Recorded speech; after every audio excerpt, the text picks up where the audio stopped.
Cuaca ekstrim dengan gelombang tinggi disertai hujan dan angin kencang kembali melanda puluhan pemukiman warga dusun Kampung dan sekitarnya di Desa Tua Pejat, Kecamatan Sipora Utara, Kepulauan Mentawai sejak pukul 3 dini hari. Kali ini amukan gelombang air laut dirasa warga lebih besar dampaknya daripada yang terjadi beberapa waktu lalu. Anak awak kadang lama lalu ombak mau di rumah hantam apa langsung anak awak ko jago bu menangin sampan pacar jangan jadi patai abinya hantam panu dikasih. Selain rumah, infrastruktur jalan dan listrik di pinggir pantai terkena imbasnya. Pasir dan kerikil pun naik hingga ke badan jalan. Pada tempat yang sama, Wakil Bupati Kepulauan Mentawai, Kortanius Sabeleake, saat meninjau keadaan di lokasi mengatakan bahwa pihaknya sudah berkoordinasi dengan instansi terkait untuk menyediakan dapur umum di SDN 13 Tua Pejat di seberang pantai tersebut.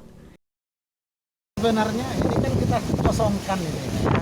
Pantai ini kita kosongkan. Undang-undangnya begitu, aturannya begitu. Tetapi kan masyarakat kita belum mau digunakan, belum mau apa. Ya, kita hanya berharap masyarakat kita bisa cari tempat pada tidak tempatnya. Nah, inilah risiko. Pemerintah kan bukan sembarangan menyampaikan kepada masyarakat, kita punya data. Misalnya sekarang sejak terjadi tsunami, kita sudah tidak menginginkan lagi justru semua sekolah, semua bangunan tersebut kita sudah harus bangun dia di lokasi yang lebih jauh, aman dari bencana banjir dan tsunami. Nah, ini prinsip dulu yang kita. Nah, yang bisa kita lakukan sekarang tentu menyediakan tempat ya untuk sementara karena anak-anak tidak sekolah, menyempatkan masyarakat kita yang tidak punya tempat, kan sebagian saya tanya yang lain ada tempat, mereka sudah ada tempat. Jadi saya bilang sama teman-teman, tolong dilis betul masyarakat kita yang sudah buat dapur umum. Sambil proses kita melis mana betul-betul masyarakat kita yang tidak punya tempat, kita akan pikirkan ya, kita akan coba lihat lokasi. Ada lokasi perumahan dulu yang kita bangun itu di rumah khusus. Tapi akhirnya kan ditempati orang-orang yang lain tidak dari sini karena tidak bisa.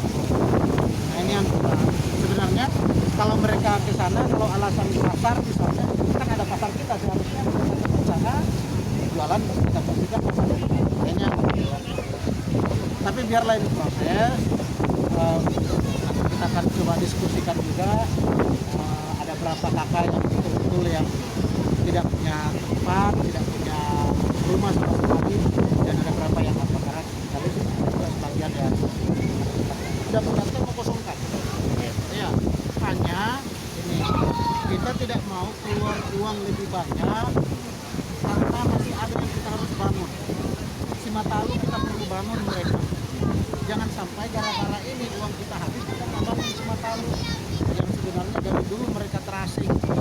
Ya, jangan masalah baru kita melupakan ya masalah asli, masalah dasar masyarakat kita sehingga kita tidak maju tidak karena akses jalan. Makanya kita menghabiskan dana kita kalau sama teman kita masih tekor ya, masih minus untuk membangun akses jalan dan infrastruktur yang di lapangan. Nah, kedepannya kita sudah mengimbau masyarakat supaya ini tidak diisi karena ke depan beberapa tahun yang akan masalah uang kita Pak ini kita mau jadi tempat lain. Pantai dan permukiman warga yang saat ini diporak-porandakan oleh amukan badai juga akibat abrasi. Pemerintah setempat telah mengimbau warga mengosongkan area tersebut, namun warga setempat tetap bertahan tinggal di tepi pantai. Sementara kata Korta, anggaran yang ada lebih difokuskan pemerintah untuk membuka akses jalan di pelosok wilayah Mentawai seperti di Desa Simatalu, Kecamatan Siberut Barat. Saat bersamaan, Kepala Kantor SAR Kelas B Mentawai, Akmal, menerangkan bahwa kondisi cuaca saat ini sangat ekstrim. Akmal juga berpesan kepada warga agar tidak melaut. Ya, pertama kita tetap siaga ya, siaga 24 jam dan hari ini juga termasuk siaga SAR khusus. Nah, kita selalu memperhatikan cuaca yang dikeluarkan oleh BMKG dan cuaca pada saat ini.